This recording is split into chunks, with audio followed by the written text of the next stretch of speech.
أما بعد فأعوذ بالله من الشيطان الرجيم بسم الله الرحمن الرحيم محمد رسول الله والذين معه أشداء على الكفار رحماء بينهم تراهم ركعا سجدا يبتغون فضلا من الله ورضوانا صدق الله مولانا العظيم وصدق رسوله النبي الكريم الأمين ونحن على ذلك من الشاهدين والشاكرين والحمد لله رب العالمين. محبتوں کے دل کے ساتھ واقع ہے رسالت امام صلی اللہ علیہ وسلم علیہ السلام علیہ رسول اللہ وعلا آلہ و اصحابہ الہی کم ہے اور چند گھنٹوں میں صرف ہمارے عقیدے کی درستی کے لیے اور اس نیت کے ساتھ کہ اللہ رب العالمین آج اس نفی نصر کے اندر ہمارے ایمان متقل عطا فرمائے ہمارے عقیدے کی سب سے پہلے بات گفتگو شروع کرنے سے کم لیکن ان تمام علماء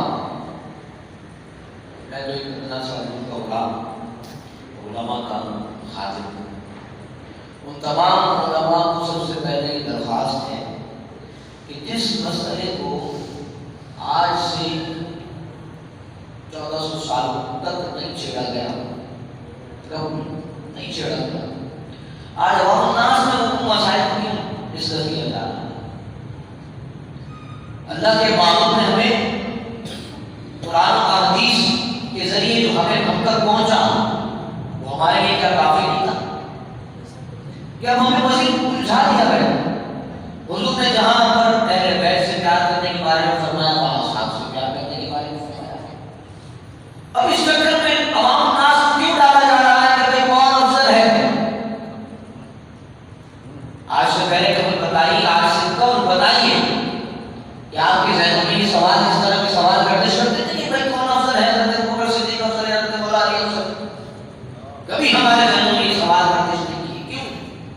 اس لیے کہ یہ مسائل عوام الناس میں کبھی ڈسکس بھی نہیں کی گئے اور نہ کیے جانے چاہیے. میری علماء سے درخواست ہے کہ خدا کہ اصحاب کی پہچان بھی رسول اللہ کے صدقے سے ہے اور اہل بیت کی پہچان بھی رسول اللہ کے صدقے سے ہے. ان کے دونوں کی دعوت سے وابستہ ہونے کے لیے اللہ کے معبود نے ہم کو ارشاد فرمایا.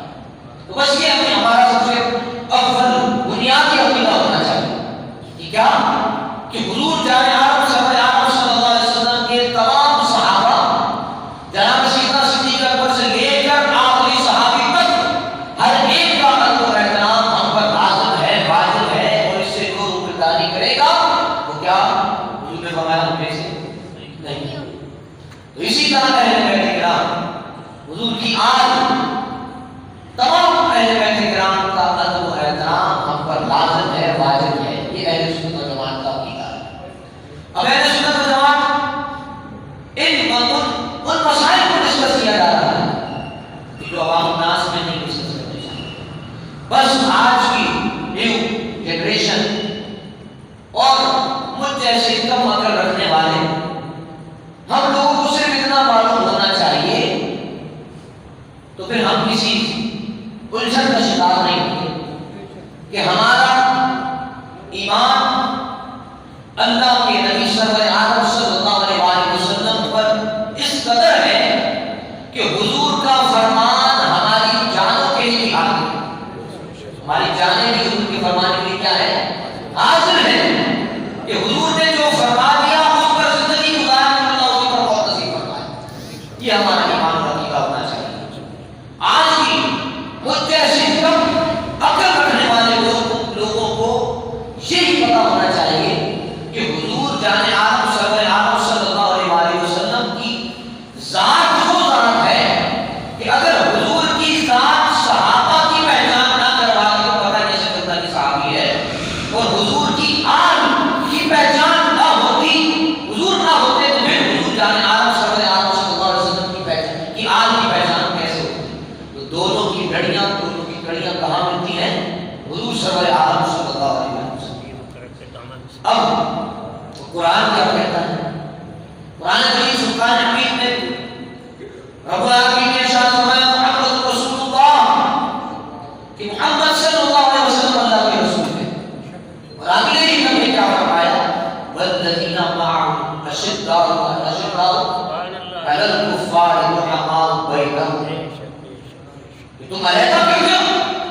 رب کو فرما رہا ہے کہ وہ لوگ اللہ کے نبی کے ساتھ رہنے والے وہ لوگ ہیں جو کفار پر تو سخت ہیں، لیکن اگر ان کے آپس کے تعلقات میں جو وہ اعمال بینہ ہو وہ ایسے ہیں ایک دوسرے پر رحم کرتے ایک دوسرے کا خیال رکھتے ہیں۔ جب رب بیان فرما رہا ہے، جب رب کا یہ اعلان ہے کہ وہ اعمال بینہ ہو وہ آپس میں جڑے ہوئے ہیں ایک دوسرے پر رحم کرتے ہیں، تو پھر میری اور کسی اور کی کیا مدار کے معاملاتوں سے کسی اور کی کیا مدار ہے؟ اس کا مطلب یہ ہوا کہ رب کے فرمان سے آپ الٹی نہیں کرنی۔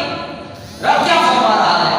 فرمایا کہ اب اس الجھن میں پھنسا دیا، اس الجھن میں ڈال دیا کہ افضلیت کس کی ہے، تو بتائیے اپنے ایمان اور عقیدے کے ساتھ دل پر ہاتھ رکھ کر بتائیے کہ جب نبی کریم علیہ الصلوۃ والسلام حضور جان عالم سرور عالم صلی اللہ علیہ وسلم نے دنیا میں پردہ فرمایا تو بتایا آپ کو مسلح کس کو ملا تھا؟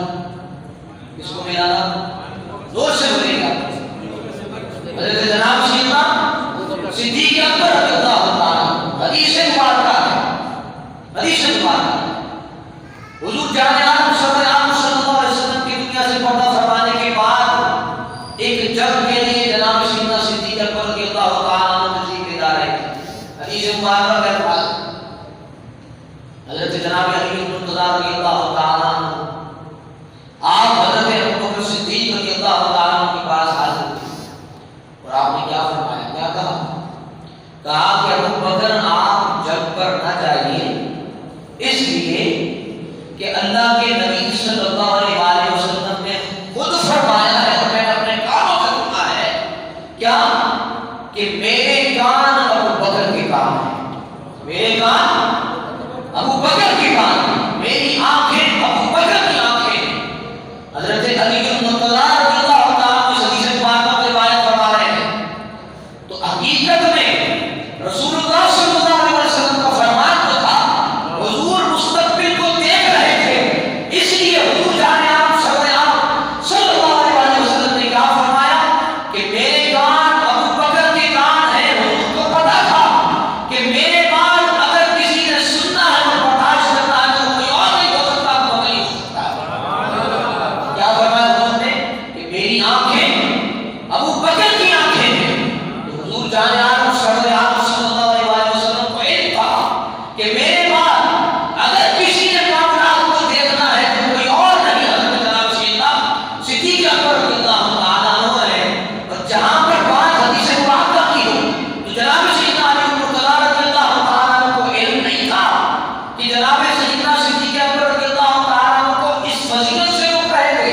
جہاد کتنی بڑی فضیلت تھی، جنگ کتنی بڑی فضیلت تھی، مرتبہ شہادت کتنی بڑی فضیلت تھی، لیکن جناب حضرت سیدنا علی بن مرتضیٰ رضی اللہ تعالیٰ عنہ نے حضرت ابوبکر صدیق کو کیا فرمایا، کیا کہا کہ ابوبکر آپ جنگ پر نہ جائیے۔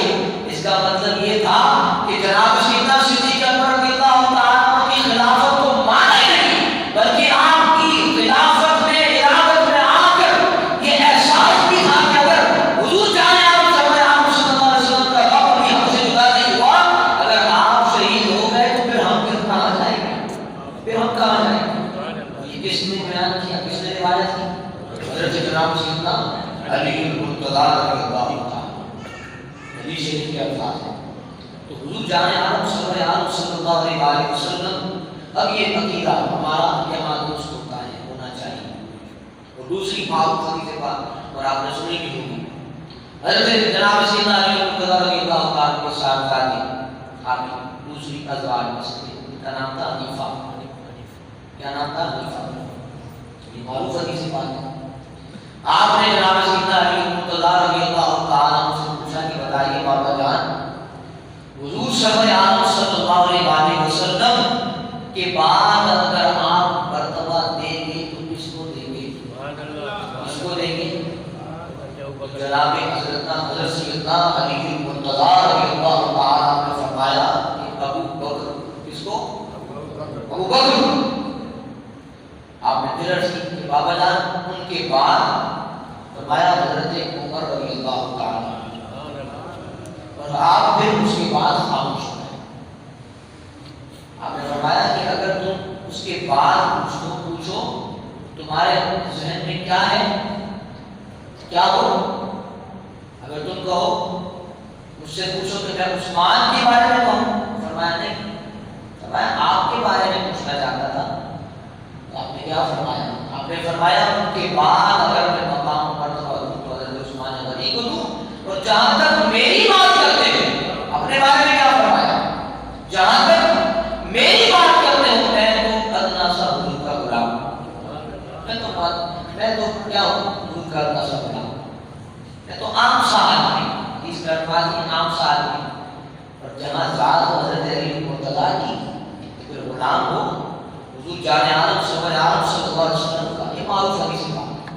اور آپ نیٹ پر دیکھیں گے کہ اتنا الجھایا ہوا ہے نا، اتنا الجھایا ہوا، ہر عام بندہ اس ٹاپک کو لے رہا ہے، اس ٹاپک کو دیکھ رہا ہے کہ افضلیت میں کون ہے؟ جناب سیدنا صدیق اکبر کا مقام ہے یا جناب سیدنا علی مرتضیٰ کا مقام ہے؟ تو افضلیت کا آپ اپنے دل سے فیصلہ کر کے بتائیے کہ جس کی امامت میں حضرت علی المرتضیٰ نماز ادا کر لیں، اس کی امامت میں حضرت علی المرتضیٰ نماز ادا کر لیں، تو پھر حضرت علی کے ماننے والے کو کیوں تکلیف ہوتی ہے؟ کیوں تکلیف ہوتی ہے؟ تو پتہ یہ چلا کہ جناب سیدنا صدیق اکبر رضی اللہ تعالیٰ عنہ کا مقام جناب حضرت سیدنا علی المرتضیٰ رضی اللہ تعالیٰ کی نظر میں کیا ہے کہ خلیفۃ بلا فصل، اگر کوئی ذات ہے تو کون سی ذات ہے؟ جناب سیدنا صدیق اکبر کی ذات۔ بولے کہ نہیں آپ کو رہنمائی نہیں آ رہی، کس کی ذات ہے؟ جناب سیدنا صدیق اکبر رضی اللہ تعالیٰ کی ذات ہے۔ یہ مقام ہے حضرت علی رضی اللہ تعالیٰ کی نظر میں۔ اور پھر حضرت علی مرتضیٰ رضی اللہ تعالیٰ عنہ کا اور حضرت جناب سیدنا صدیق اکبر رضی اللہ تعالیٰ عنہ پیار تھا، آپس میں محبت تھی۔ قرآن نے اس کو بیان فرمایا کہ رحماء بینہم، کہ آپس میں جو تعلقات ہیں وہ تعلقات ڈیٹیل میں نہیں جاتے۔ جناب سیدنا علی مرتضیٰ رضی اللہ تعالیٰ کی شادی کا واقعہ آپ کے علم میں ہوگا، شادی کا واقعہ ہے اس کے علم میں، اگر نہیں ہے تو میں آپ کو بتاتا ہوں کہ جناب سیدنا حضرت علی مرتضیٰ رضی اللہ تعالیٰ کی جب شادی حضرت فاطمہ الزہرا رضی اللہ تعالیٰ عنہ سے ہوئی تو ایک واقعہ ہے۔ وہ کیا ہے واقعہ؟ ایک روز، اب یہ الفاظ پر توجہ رکھیں نا آپ نے، یہاں عقیدے کی درستگی کے لیے بیٹھے، کس کے لیے بیٹھے؟ عقیدے کی درستگی کے لیے، اور اللہ رب العالمین مجھ سمیت آپ سب کے عقیدے کو درست فرمائے۔ اور جناب سیدنا صدیق اکبر رضی اللہ تعالیٰ عنہ، جناب حضرت عمر فاروق، جناب حضرت عثمان غنی، جناب حضرت علی مرتضیٰ اور تمام اصحاب، تمام اہل بیت، اللہ رب العالمین کو ماننے کی اور ان کو جاننے کی، ان کو پہچاننے کی، اور قیامت میں اللہ رب العالمین کے سے دعا ہے کہ ان کے ساتھ ہمیں کھانے پینے کی توفیق عطا فرمائے، ان کا سایہ میں عطا فرمائے۔ ہمارے ایک روز حضرت ابوبکر صدیق، ایک روز حضرت ابوبکر صدیق، حضرت عمر فاروق رضی اللہ تعالیٰ عنہ اور حضرت سعد بن معاذ رضی اللہ تعالیٰ عنہ اکٹھے بیٹھے تھے۔ حضرت سیدنا صدیق اکبر رضی اللہ تعالیٰ عنہ نے دونوں حضرات سے کہا، کس نے کہا؟ حضرت سیدنا صدیق اکبر رضی اللہ تعالیٰ عنہ نے دونوں حضرات سے کہا کہ چلو علی کے پاس میں انہیں کہیں کہ وہ حضور سے یہ رشتہ طلب کر لیں۔ اس کا رشتہ فاطمہ۔ اب ایک بات بتائیے، میرا کوئی دشمن ہو، ایک مثال سمجھ، میرا کوئی دشمن ہو یا میرا یہ دشمن ہو اور مجھ سے ان کے بارے میں کوئی سوال پوچھنے آ جائے یا اپنی بیٹی کا رشتہ طلب کرنے کے لیے ان کے بارے میں پوچھنا شروع کر دیں، اگر میں دشمن ہوں تو بتائیے کہ میں صحیح رہنمائی کروں گا یا اپنی دشمنی نکالوں گا؟ یہ برائیاں کروں نا میں، دشمن تو دشمن ہوتا ہے نا، دشمن کبھی دوست نہیں ہوتا، دشمن تو وہ کرنے والا ہوتا ہے، وہ ہر آنے سے پہلے سے جو وار کرنے کی سوچتا ہے، دشمن ایسا ہوتا ہے، اور واقعی کو سمجھنا ہے۔ اب میں ان کی برائیاں کروں اس شخص سے کہ نہیں بھائی اپنی بیٹی کا رشتہ نہیں دینا، تو ایسا شخص ہے ویسا شخص ہے، لیکن اگر میں ان کو اچھا جانتا ہوں اور ان کی عادات و اطوار کی خصائص کی خصوصیات سے واقف ہوں تو پھر میں یہی شخص کیا ہے؟ موضوع ہے۔ تو اب جناب سیدنا صدیق اکبر رضی اللہ تعالی عنہ اگر آپس میں کوئی رنجش ہوتی، کوئی معاملات ہوتے تو رشتہ لے جانے کے لیے حضرت علی سے خود فرماتے، حضرت علی کا رشتہ لے جانے کے لیے خود کہتے۔ لیکن یہاں کون کہہ رہا ہے؟ جناب سیدنا صدیق اکبر نے کن سے کہا؟ حضرت عمر فاروق اور حضرت سعد بن معاذ رضی اللہ تعالیٰ عنہ سے کہا۔ آپ نے فرمایا چلو علی کے پاس چلتے ہیں اور ان سے جا کر کہتے ہیں کہ حضور کی صاحبہ کے حضرت فاطمہ کا رشتہ طلب کرتے ہیں۔ بات سمجھ میں آیا؟ بات سمجھ میں نہیں آئی؟ اس کا مطلب کیا تھا؟ ارے رحماء بینہم کی تفصیل کی جا رہی تھی کہ رحماء بینہم، تم کہتے ہو جدا جدا ہے لیکن ان سے ہمارا دیکھو آپس میں کیا تعلق ہے، دیکھو کیا تعلق ہے۔ فرمایا رحماء بینہم، فرمایا چلو ان کے پاس اگر، اور پھر آپ نے یہ بھی فرمایا رشتہ طلب کریں، اگر غربت و افلاس کے باعث وہ یہ رشتہ طلب کرنے سے ہچکچا رہے ہیں تو ہمارے مال ان کے لیے حاضر ہے۔ کس نے کہا؟ حضرت ابوبکر صدیق رضی اللہ عنہ۔ کیا فرمایا آپ نے؟ ہمارے مال بھی ان کے لیے حاضر ہے۔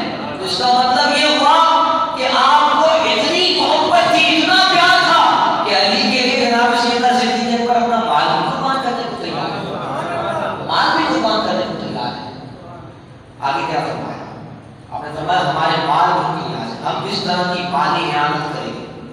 اور صاحب کشف حکمہ ان کی کتاب شیعوں کی کیا فرمایا؟ حضرت سعد نے کہا بکر اللہ رب العالمین آپ کو ہمیشہ بہتر کاموں کے لیے توفیق بخشتا ہے۔ کیا فرمایا حضرت سعد بن معاذ نے کہ ابو بکر اللہ رب العالمین آپ کو ہمیشہ بہتر کاموں کے لیے توفیق بخشتا ہے۔ فرمایا اٹھو اللہ تعالیٰ کی جبر مدد پر توکل کرتے ہوئے حضرت علی رضی اللہ تعالیٰ کے پاس چلے۔ حضرت سلمان فارسی فرماتے ہیں کہ تینوں حضرات آپ رضی اللہ تعالیٰ عنہ کی تلاش میں مسجد سے نکلے، گھر سے دریافت کیا، آپ وہاں موجود نہیں تھے۔ آپ اپنے خود کے ذریعے پانی نکال کر ایک انصاری کا باغ سیراب کرنے گئے۔ حضرت علی مرتضیٰ اپنا اونٹ نکال کر ایک انصاری کا باغ سیراب کرنے گئے تھے۔ سب اس باغ کی طرف روانہ ہوئے۔ کون کون تھا؟ حضرت ابوبکر صدیق، حضرت عمر فاروق، حضرت سعد بن معاذ رضی اللہ تعالیٰ، اور روایت میں حضرت سلمان فارسی فرماتے ہیں کہ وہ باغ کی طرف روانہ ہوئے۔ جب حضرت علی نے ان حضرات کو آگے دیکھا تو پوچھا کیسے تشریف آوری ہوئی؟ حضرت سیدنا صدیق اکبر رضی اللہ تعالیٰ نے فرمایا خیر و خوبی کی کوئی خصلت نہیں جس میں آپ کو صبر و فضیلت حاصل تھا۔ حضور صلی اللہ علیہ وسلم کے ساتھ رشتے میں کس نے فرمایا؟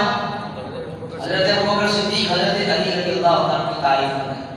میں نے جو دو احادیث آپ کو سنائی تھی وہ جناب حضرت علی مرتضیٰ رضی اللہ عنہ کی نظر میں جناب سیدنا علی مرتضیٰ رضی اللہ، جناب سیدنا ابوبکر صدیق رضی اللہ عنہ کو مقام کو احادیث سے واضح ہوا۔ اب یہاں پر حضرت جناب سیدنا صدیق اکبر رضی اللہ عنہ کس سے فرمائے؟ حضرت جناب سیدنا علی مرتضیٰ سے۔ کیا فرمائے؟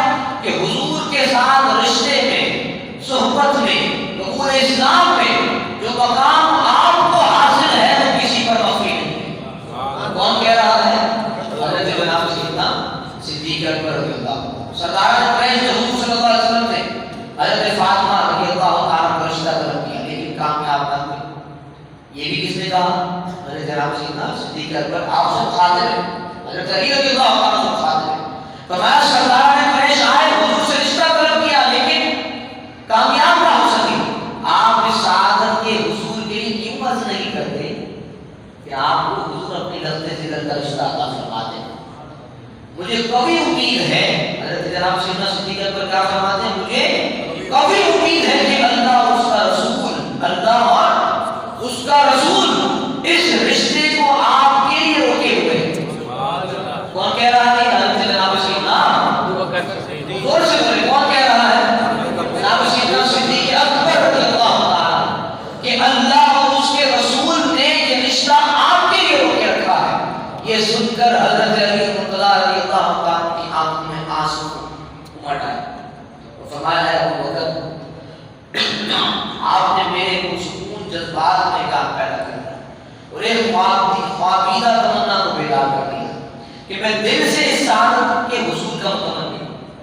حضرت علی المرتضیٰ رضی اللہ تعالیٰ عنہ بھی چاہتے تھے لیکن کہہ نہیں سکے، لیکن اللہ رب العالمین کس طرح سبب بناتا ہے، اور یہ سبب تو بننا ہی تھا اس لیے کہ اللہ کو علم تھا اور اللہ کو علم ہے اس بات کا کہ جو دور چل رہا ہے اس دور میں فتنے پر کھڑے ہوں گے، اس لیے اللہ رب العالمین نے تدبیریں فرما دی، اس لیے تدبیریں فرما دی۔ کیا فرماتے ہیں؟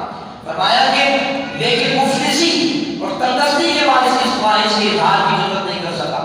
حضرت جناب سیدنا صدیق اکبر رضی اللہ عنہ نے فرمایا کہ لا تقل هذا یا ابا حسن فإن الدنيا وما فيها عند الله تعالى وعند رسوله صلی اللہ علیہ وسلم كعمار منصور، کہ اے ابو الحسن ایسا مت کہو، اے ابو الحسن ایسا مت کہو، اللہ رب العالمین اور اس کے رسول کے نزدیک دنیا و معاشیہ کی قدر و منزلت ایک ذرے کے برابر بھی نہیں، ایک ذرے کے برابر بھی نہیں۔ چنانچہ ان حضرات کے مشورے اور حوصلہ افزائی سے جناب سیدنا علی المرتضیٰ رضی اللہ تعالیٰ عنہ بارگاہ رسالت میں حاضر ہوئے۔ ان کی عرضداشت شرف قبول سے مشرف ہوئی اور آپ فرماتے ہیں میری خوشی کی کوئی انتہا نہ رہی، جلدی سے باہر آیا تو حضرت ابوبکر صدیق رضی اللہ تعالیٰ عنہ حضرت عمر رضی اللہ تعالیٰ عنہ کو منتظر پایا۔ آپ رشتہ طلب کرنے کے حضور کی بارگاہ میں اور یہ حضرات باہر انتظار فرما رہے ہیں۔ انہوں نے پوچھا کیا ہوا؟ حضرت علی المرتضیٰ فرماتے میں نے یہ خوشخبری انہیں سنائی تو ان کو بے انداز مسرت و فرحت نصیب ہوئی، ان کو بے انداز فرحت و مسرت نصیب ہوئی اور فرماتے ہیں کہ ہم اکٹھے مسجد میں واپس آ گئے۔ پہلے آئے تین تھے، اب پہلے تو حضرت علی المرتضیٰ خوشخبری کے ساتھ گئے۔ حضور جان عالم صلی اللہ علیہ وسلم کا رشتہ، حضور کی زادگاہ کا رشتہ بھی طلب کیا اور حضور جان عالم صلی اللہ علیہ وسلم نے رشتہ عطا فرما دیا۔ اب آپ بتائیے کہ حضرت ابوبکر صدیق رضی اللہ تعالیٰ، حضرت فاروق اعظم رضی اللہ تعالیٰ کی بھی کبھی خواہش تھی، لیکن حضرت علی کو جو سعادت ملی وہ سب کے سامنے آیا ہے۔ واقعہ سنانے کا مقصد یہ ہے کہ قرآن مجید فرقان حمید میں جس طرح رب العالمین نے ارشاد فرمایا کہ رحماء بینکم، بس اگر اس چیز کو ذہن میں رکھیں کہ اللہ رب العالمین نے ان کے تعلقات کو آپس میں کیسے جوڑے رکھا ہے، کیسے، اگر تفصیل میں جائیں تو بہت سے بے شمار واقعات بھی اور روایات بھی ہیں کہ جناب سیدنا علی المرتضیٰ رضی اللہ تعالیٰ عنہ اپنے صاحبزادگان کے نام حضرت جناب سیدنا ابو بکر رکھا، عمر رکھا، عثمان رکھا، یہ نظر آیا روایات میں ہیں۔ لیکن ہم اور ہمارا عقیدہ تب درست ہوگا کہ جب ہم کس کے کہے کو مانیں گے، اللہ کے نبی کے کہے کو مانیں گے، اللہ کے نبی کے کہے کو مانیں گے۔ اور نبی کیا فرماتے ہیں؟ حضور فرماتے ہیں میں وہی کہتا ہوں جو اللہ میرے دل میں القا کرتا ہے، اللہ میرے دل